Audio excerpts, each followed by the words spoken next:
I'm just sitting here Because rumbling. I'd rather you talk. Hey, this is Daniel P. Carter from the Radio 1 Rock Show. We're at Maida Vale Studios, and him have just done a session for us. I've been joined by Ville.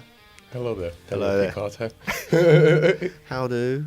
Hello. So how was the session for you? Quick and painless.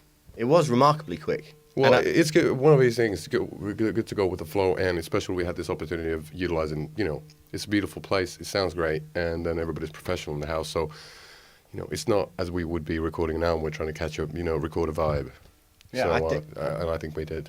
Yeah, I think the tracks were sounding great, and I think it was very refreshing. I think the engineers couldn't believe how professional you were about it, in the sense that you I'm were blushing like, here. well, in the sense that we get a lot of bands in, and they start to nitpick certain things, and this is essentially this should just be about capturing a band live. Well, there are bands and then there are bands. Whatever that means. Yeah, nice. But it's depending. Obviously, it's depending on the category of music as well. And occasionally, it's just you have to be really specific. I don't know why I'm trying to, make those. You got it. Okay, that's the final answer. Are you aware of some of the history of Maida Vale? I mean, this was the studio that most of the John Peel recordings are in, and you've had everybody from Yes. from Zeppelin to the Beatles To Lee Dorian. Yeah, exactly. Yeah. When you're doing it, you don't think about it too much. If you do, you get really nervous. At least I do. I get the butterflies anyway before I get. Yeah. But yeah, it's a great spot.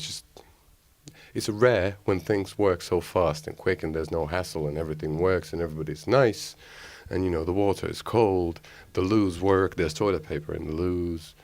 I went round beforehand making sure of that. Thank you for that. I understand how these things can be. No, you did it all for your tummy, I know. All right, so we should talk a little bit about the album as well while I've got you here. Well, when I saw you at the listening party, you described it as Use Your Illusion meets early Depeche Mode.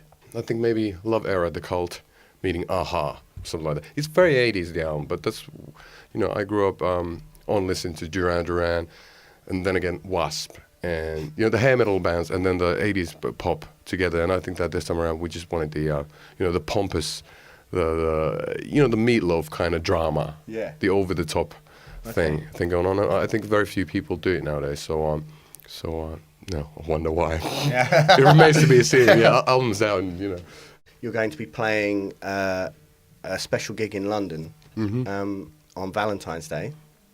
Why did you decide to pick London for that show? It's basically, why not? I think it's easy to calculate years for bands in a way that something's coming out on Valentine's and the tour is ending at Halloween.